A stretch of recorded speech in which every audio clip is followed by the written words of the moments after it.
আমার নবীর পিঠের মধ্যে ছোট ছোট ছিদ্র, গর্তের মতো। আমাজান হযরতে আয়েশা সিদ্দিকা রাদিয়াল্লাহু তাআলা আনহা জিজ্ঞেস করলেন, ইয়া রাসূলুল্লাহ, ইয়া হাবিবাল্লাহ, আপনার পিঠের মধ্যে যে ছোট ছোট ছিদ্র, গর্তের মতো, এগুলো কি? আপনার কি ছোটবেলায় বসন্ত রোগ হয়েছিল?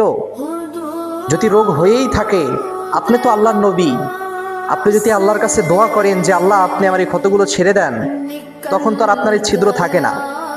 তখন আমার নবী বলতেছে, না আয়েশা, এগুলো বসন্তের ছিদ্র নয়, এগুলো কোনো রোগের ছিদ্র নয়।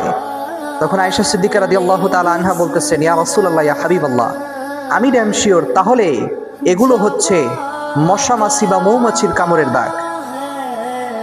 তখন আমার নবী বলতেছে সাল্লাল্লাহু আলাইহি ওয়াসাল্লাম, আয়েশা, এগুলো কোনো মৌমাছি বা মাছি মশার কামড়ের দাগ নয়।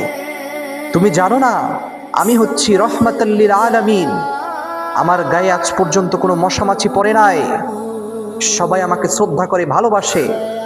তখন আমার আমাজান আয়েশা সিদ্দিকা রাদিয়াল্লাহু তাআলা আনহা বলতেছেন, ইয়া রাসূলুল্লাহ, ইয়া হাবিবাল্লাহ, মেহেরবানি করে বলেন তাহলে এই দাগগুলো কিসের দাগ, এই গর্তগুলো, চিহ্নগুলো কিসের চিহ্ন? তখন আমার নবী বলতেছে, ও আয়েশা, এগুলো হচ্ছে আমি যখন তায়েফের ময়দানে ইসলামের দাওয়াত দেওয়ার জন্য গিয়েছিলাম, আল্লাহর একাত্মবাদের প্রকাশের জন্য গিয়েছিলাম, তখন ওই তায়েফের দুষ্ট যুবকেরা আমার পিঠের মধ্যে একবার নয়, দুইবার নয়, তিনবার আমার পিঠের মধ্যে পাথর মেরেছে। আমি বেহুশ হয়ে গিয়েছি বারবার, আমাকে হুঁশে এনে আবার তারা আঘাত করেছে। এগুলো হচ্ছে সেই দাগ।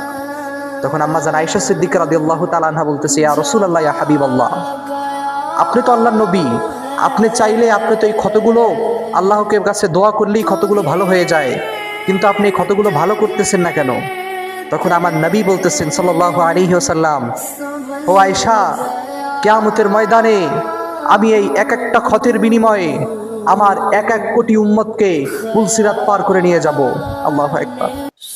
আমাদের জন্য কতটা ভাবেন তিনি। পিঠের মধ্যে ক্ষত দাগকে স্পষ্ট করে রেখেছেন, এক একটা ক্ষতের বিনিময়ে এক কোটি উম্মতকে তিনি জান্নাতে নিয়ে যাবেন। আর আমার উম্মতেরা এখন আমরা কি করতেছি? আমার নবী যদি আমাদের এই অবস্থা দেখে ওনার কেমন লাগবে?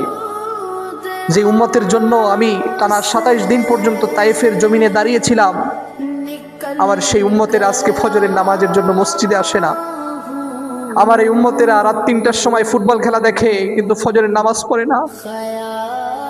আমার এই উম্মতগুলো আমার সুন্নাতকে অনুসরণ করে না, মুখের মধ্যে দাড়িগুলো কেটে ফেলে, ইহুদি বেঈমানদের মতো মাথার মধ্যে চুল রাখে।